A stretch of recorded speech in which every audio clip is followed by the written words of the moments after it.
Welcome to True Crime Mysteries, where we investigate cases that stumped investigators for years. Today, we're exploring a question that haunted one small Hudson Valley community for more than 2 decades. A woman was found dead inside her own home. Her killer walked free, and for 22 years, her family waited for answers that seemed like they might never come. What finally broke this case open after all that time, and what does justice look like when the person responsible is no longer alive to face it? Here is what happened. Would they ever know? Then, in 2024, the new Windsor Police Department made an announcement. They had an answer. And then we are going to walk through the remarkable science that changed everything, and what the new Windsor Police Department announced to the world in 2024. This is the story of Nancy Smith. And this is the story of how modern forensic science is rewriting the rules of what cold cases can be solved. Let us start with the place, because place always matters in stories like this one. New Windsor is a town in Orange County, New York. It sits in the Hudson Valley, roughly an hour north of New York City. If you have driven north on Route 9W through the valley, if you have seen the river flashing silver through the trees, if you have felt that sense of a place that is neither fully rural nor fully suburban, then you have a feel for New Windsor. It is a community of roughly 25,000 people. It has a long history, stretching back to the Revolutionary War era. George Washington's Continental Army encamped near here. The Hasbrouck House, where Washington made his headquarters, is just a few miles away in Newburgh. History runs deep in this part of the valley. In 2001, New Windsor was a quiet place. Not the kind of town that appears regularly in national crime news. Not the kind of community where residents expected violent crime to arrive at their neighbor's door. Families lived there for generations. People knew each other. When something terrible happened, the whole community felt it. And in December of 2001, something terrible happened. Nancy Smith was a resident of New Windsor. She was a member of this community, a real person with a life, with people who loved her, with a place in the fabric of that town. When she was found deceased inside her home in December of 2001, the shock of it rippled outward through her neighborhood, through the people who knew her, and into the New Windsor Police Department, which immediately opened a homicide investigation. The public record does not detail every aspect of the discovery. Out of respect for Nancy's family and in keeping with our commitment to victim dignity, we are not going to speculate about the details beyond what has been officially confirmed. What the public record does confirm is this. Nancy Smith was found deceased in her New Windsor home in December of 2001. Local law enforcement responded. A homicide investigation was opened. And the case would become one of the longest-running cold cases in the history of the New Windsor Police Department. Local police departments were doing the same work they had always done, responding to crimes in their communities, but the resources and the national attention were pointed in other directions. That context is not an excuse for anything. It is simply the landscape. And in that landscape, the New Windsor Police Department opened their investigation into the death of Nancy Smith. What did investigators have to work with in December of 2001? This is an important question, because understanding the forensic tools of that era helps explain why this case went cold in the first place, and why the resolution ultimately required methods that would not be developed for many more years. In 2001, forensic science was a genuinely different world than it is today. DNA analysis existed and had been in use in criminal investigations since the late 1980s. But the tools for working with DNA evidence were less sensitive, less powerful, and far more limited than what we have now. The national databases for DNA comparison were smaller. The ability to work with degraded or partial DNA samples was much more restricted. A sample that today might yield a full genetic profile might have been unworkable in 2001. Forensic genealogy, the method that would eventually solve this case, simply did not exist as an investigative tool. The public genealogy databases that make forensic genealogy possible, databases like GEDmatch and Family Tree DNA, had not yet been built. The consumer DNA testing industry was in its infancy. The idea that investigators could use a DNA sample from a crime scene to search a genealogy database, identify distant relatives of an unknown contributor, and then build a family tree to work backwards toward a suspect, that idea was not even on the horizon in December of 2001. So investigators in New Windsor worked with what they had. They canvassed the neighborhood. They interviewed people who knew Nancy Smith, people who had contact with her in the days and weeks before her death. They collected physical evidence from the scene. They followed the leads that presented themselves. They did the work, but the case went cold. We do not have specific statements from family members in the public record that we can directly quote here.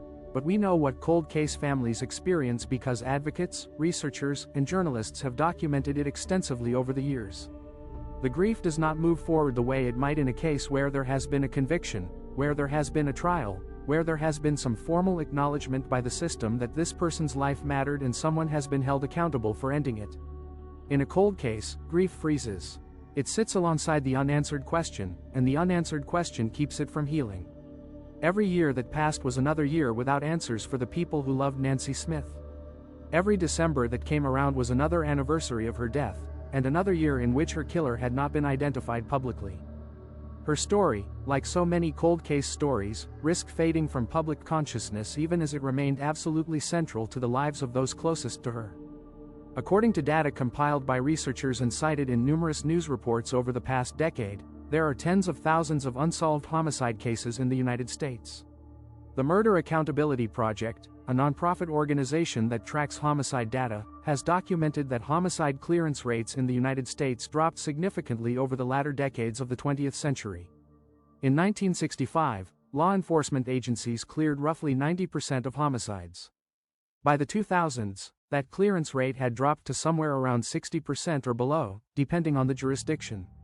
That means that for every 10 murders committed, roughly 4 of them did not result in an arrest in the year they occurred. Many of those uncleared cases became cold cases.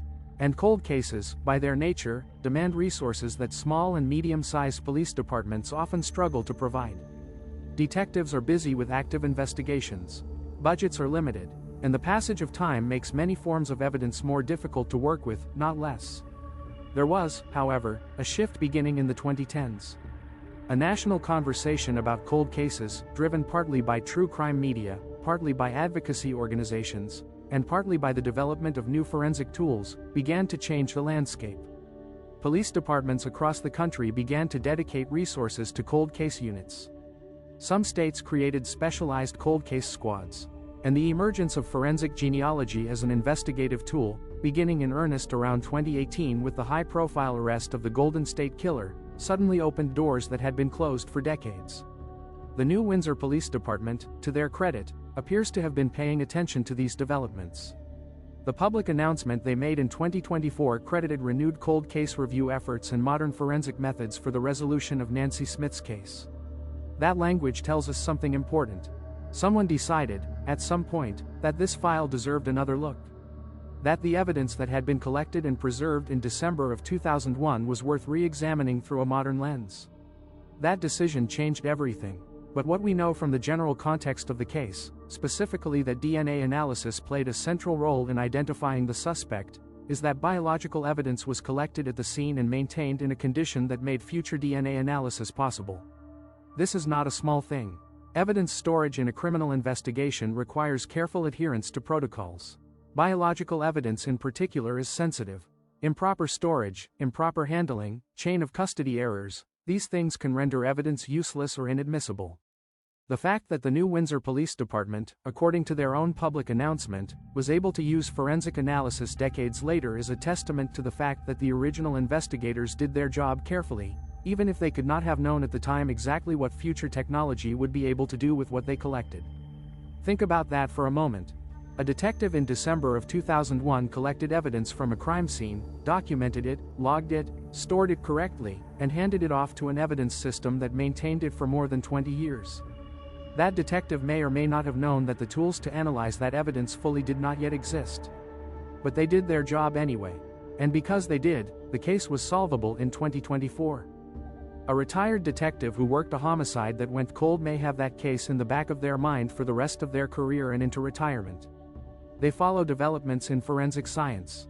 They wonder if a new technique could crack something that stumped them years ago. Some of them keep informal notes. Some of them keep in contact with victim families. Some of them push from inside departments to keep cases on the radar. We do not know the internal history of how the Nancy Smith case file was handled between 2001 and the announcement in 2024. The public record does not give us that level of detail. But we know the outcome. We know that when the moment came, when the tools were available, the new Windsor Police Department had preserved what they needed to use them. And they did. The national conversation about cold cases intensified considerably in the period between roughly 2015 and 2024.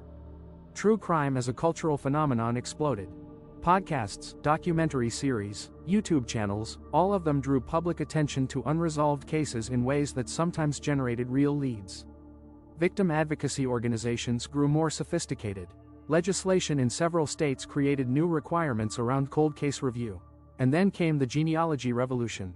Investigators then built family trees from those relatives, identifying candidates who matched the approximate age, race, and geography of the known offender. They narrowed the field to D'Angelo. They collected a DNA sample from him through discarded material, confirmed the match, and arrested him. D'Angelo ultimately pled guilty and was sentenced to life in prison without the possibility of parole. The Golden State Killer case sent shockwaves through law enforcement agencies across the country. It demonstrated in unmistakable terms that forensic genealogy was not a theoretical tool. It was a practical one that worked. Within months, cold case units at departments across the country began exploring how to apply the same methodology to their own unsolved cases. The science itself, while it sounds extraordinarily complex, can be explained in accessible terms. And understanding it helps explain why the resolution of Nancy Smith's case was possible in 2024 when it had not been possible in 2001. From those relative matches, genealogists, either working within law enforcement agencies or contracted from specialized firms, build out family trees. They use public records, birth records, death records, marriage records, census records, newspaper archives, obituaries, and a range of other publicly available documents to trace the family lines of the identified relatives. The goal is to work forward through those family trees to identify individuals who could plausibly be the source of the crime scene DNA, based on age, biological sex, geography, and other factors. When candidate individuals are identified, traditional investigative work takes over. Investigators look at those candidates. They determine which ones can be ruled out and which ones cannot. For those who cannot be ruled out, they attempt to collect a DNA sample through legal means, typically by collecting biological material that has been discarded in public, a cup, a cigarette butt, something touched and left behind. If that sample matches the crime scene profile, the identification is confirmed. In the case of Nancy Smith, the new Windsor Police Department worked with state and federal partners to apply this methodology to the DNA evidence that had been collected in 2001. According to the department's public announcement, that process led them to identify Edward Holley as the individual responsible for Nancy Smith's death. For Nancy Smith's family, the announcement in 2024 meant that they finally knew. After 22 years of not knowing, they had a name. They had confirmation from law enforcement that the case was solved, that investigators believed they had found the person responsible. There is something genuinely meaningful in that. Knowing is different from not knowing. Having an answer, even an imperfect one, is different from the endless open question. But the absence of a trial means something too. A trial is not just a mechanism for punishment. It is a formal, public, official accounting. It is a process in which evidence is presented, in which the truth of what happened is established in a legal framework, in which a verdict is rendered that carries the weight of the state behind it. When a suspect is deceased, none of that happens. The identification by law enforcement, as thorough and scientifically grounded as it may be, does not carry the same formal legal weight as a conviction. This is a question that legal scholars, victim advocates, and ethicists have been wrestling with as forensic genealogy produces more and more posthumous identifications. It raises real questions about the standard of certainty we apply when naming a deceased person as responsible for a crime. It raises questions about what accountability means in the absence of prosecution. And it raises questions about what families are entitled to in terms of official recognition and support. These are not easy questions. They do not have clean answers. But they are worth asking honestly, and the case of Nancy Smith is one of a growing number that forces us to ask them. Does that kind of scientific resolution, without a trial, without a conviction, feel like justice to you? There is no right or wrong answer here.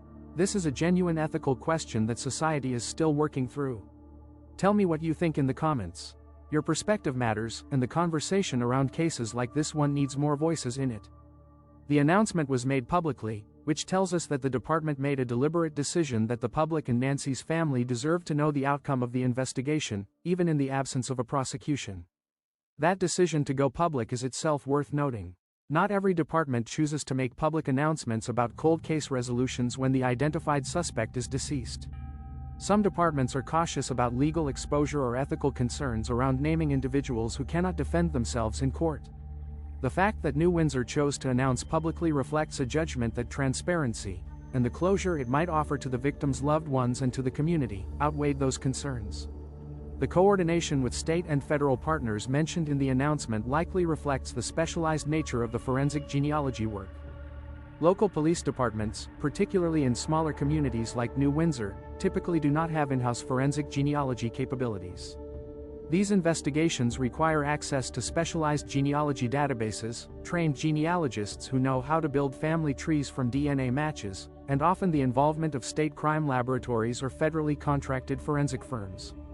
The cooperation between local, state, and federal agencies in cold case work has become increasingly common precisely because the specialized tools require specialized expertise that no single agency can always provide internally. According to reporting from Parabon Nanolabs, one of the leading firms in the forensic genealogy space, and from academic researchers who track these cases, investigative genetic genealogy has been used to solve or advance hundreds of cold cases across the United States in the years since the Golden State Killer arrest. Many of those cases involve perpetrators who are still living, who have faced or will face prosecution. But a meaningful subset of them, cases where decades have passed, are cases where the identified individual has died in the intervening years.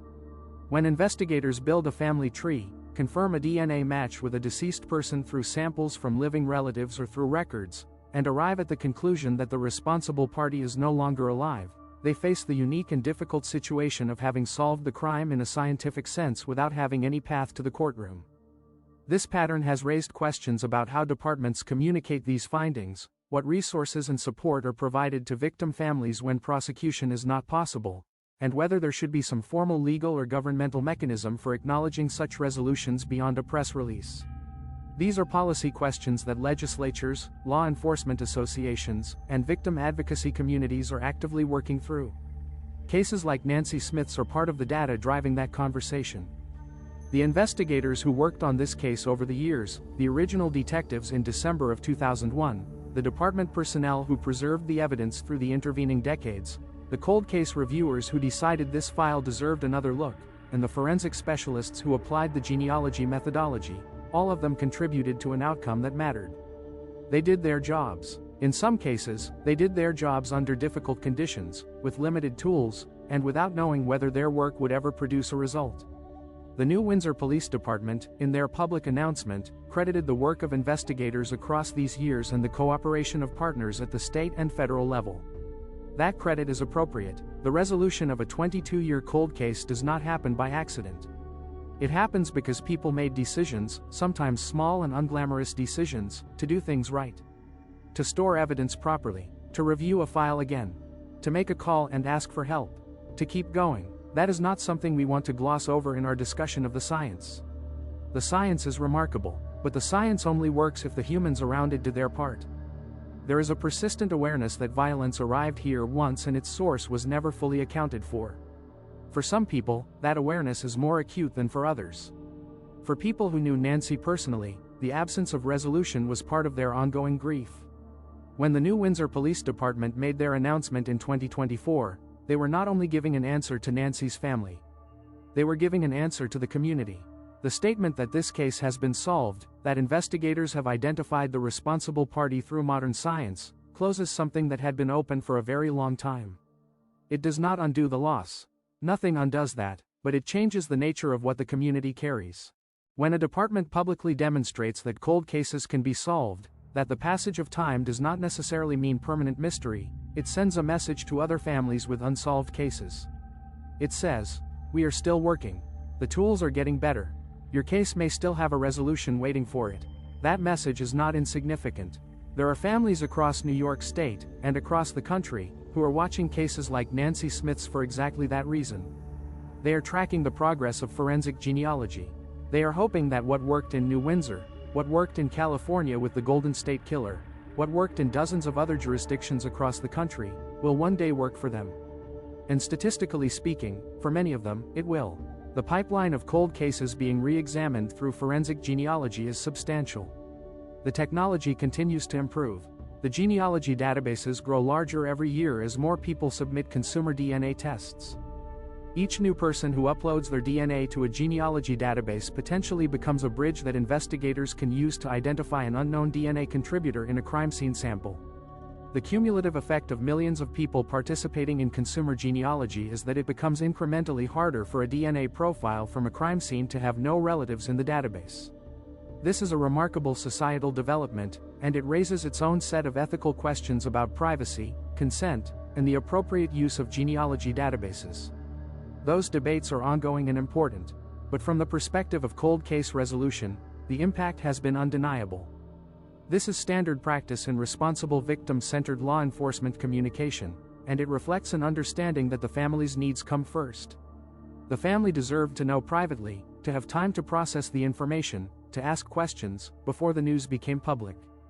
That sequence of events, family notification before public announcement, is increasingly recognized as best practice in cases like this one. What that conversation between investigators and Nancy's family looked like, what questions were asked, what emotions surfaced, those are private matters that we would not attempt to speculate about. What we can say is that the communication happened, that the department made the effort to deliver this information to the people most directly affected before sending it out to the world, and that this choice reflects a commitment to keeping victim families at the center of the process, even in cases where traditional prosecution is no longer possible. GEDmatch changed its default settings in 2019 to require users to actively opt in to law enforcement searches rather than being included by default. The debate continues. Where do you stand on it? I genuinely want to know your perspective. Leave your thoughts in the comments. Investigators at the new Windsor Police Department, working with partners at the state and federal level, take another look at the case. They apply modern forensic techniques to the evidence that has been sitting in storage for more than 2 decades. A DNA profile yields results in a genealogy database. A family tree is built. Candidates are identified, the work continues, and eventually, a name emerges. Edward Holley. The new Windsor Police Department announces publicly that Edward Holley, now deceased, has been identified as the individual responsible for the death of Nancy Smith. The case that went unsolved for 22 years is now, by the determination of the department that worked it, solved. The absence of a criminal process means there will be no formal legal determination of guilt. There will be no trial at which evidence is presented to a jury. There will be no conviction. What there is a conclusion reached by trained investigators using modern scientific methods, communicated publicly by a law enforcement agency that stood behind the identification enough to put it on record for the world to see. What there is a name associated with an act of violence that had been nameless for more than 2 decades. What there is, for Nancy's family, is an answer. Incomplete, perhaps, imperfect in its form, but an answer. She had people who loved her, people who have waited 22 years for answers, people who carried her memory through all those years of silence. We do not know the full details of her life because those details are private and belong to her family. But we know that she mattered. We know that the people who knew her never stopped caring about what happened to her. We know that the investigation that led to the 2024 announcement was driven, at least in part, by the obligation to her memory. Cases like this one are sometimes discussed primarily in terms of the forensic science, the police work, the investigative techniques. Those things are important and they deserve serious attention, but they exist in service of something more fundamental: the recognition that a person's life was taken, that the taking of that life was wrong, and that the community and the system owe something to that person and to those who loved her. The announcement of 2024 was, in that sense, an act of recognition. It said, we know what happened. We know who was responsible. We are saying so publicly, on the record, so that the world understands what was done and what was done to find out. The legal system, as designed, does not have a clean procedure for this outcome. There is no formal process by which a deceased person is officially adjudicated as a murderer. There is no conviction. There is only the investigative conclusion. That gap, between what the science can determine and what the legal system can formally declare, is something that legal scholars, legislators, and victim advocates are actively working to address. Some have proposed formal mechanisms for recognizing posthumous investigative resolutions in cases where prosecution is no longer possible. Some have argued for victim-centered hearings or civil proceedings that could provide a more formal accounting. Others focus on the inadequacy of existing resources for victim families who receive investigative closure without legal closure. These conversations are important, and cases like Nancy Smith's are part of the reason they are happening. Every time a forensic genealogy investigation produces a posthumous identification, it raises the question again: what do we owe to victim families in this situation? What does the system owe them? What does the community owe them? There are no easy answers. But asking the questions is the beginning of building better answers. In announcing the resolution of Nancy Smith's case in 2024, the new Windsor Police Department gave public voice to that effort. They credited the renewed cold case review. They credited the forensic techniques. They credited the partners who helped. In doing so, they also made an implicit argument: this work matters. Cold cases deserve attention and resources. The families waiting for answers deserve to have departments that keep trying. That argument has real consequences for public policy. Departments that can demonstrate successful cold case resolutions are better positioned to advocate for the resources to pursue others. The ripple effects of a single successful resolution extend forward in time, potentially benefiting other families still waiting for answers in other cases. We have discussed the DNA evidence and the forensic genealogy methodology.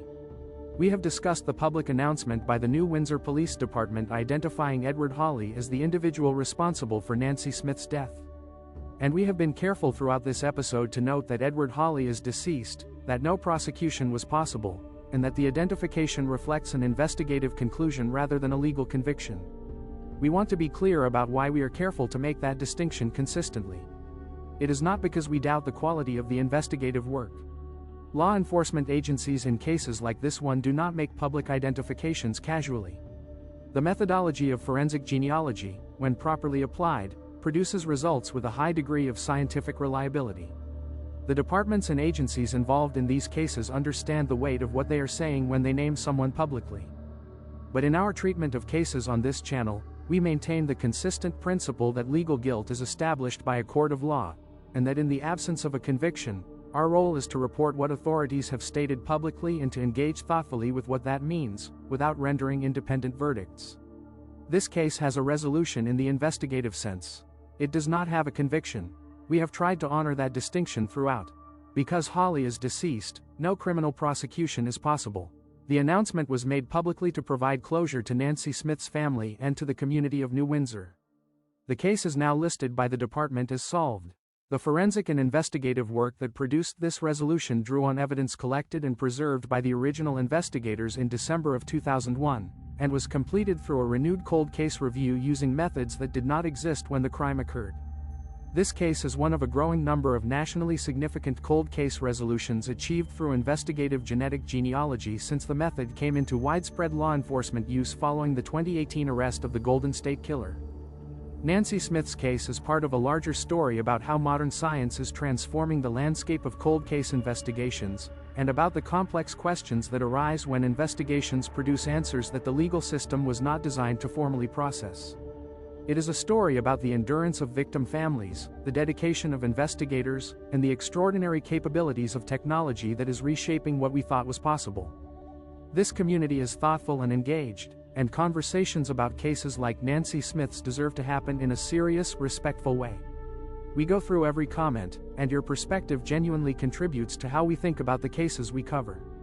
If you have a theory about what justice should look like when a case is solved but prosecution is no longer possible, drop it in the comments. If you have personal experience with the cold case system, with waiting for answers, with advocacy work, share that too. Every voice adds something to this conversation. If you found today's episode valuable, please hit the like button. It helps more people find this content and supports the work we do here. Subscribe to True Crime Mysteries and turn on notifications so you never miss an episode. We cover cases like this one every week.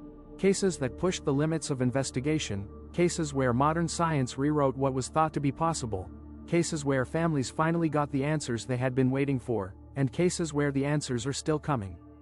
Thank you for spending this time with us today. Thank you for caring about cases like this one. And thank you for being part of a community that believes that the lives of victims like Nancy Smith matter enough to understand, to discuss, and to remember.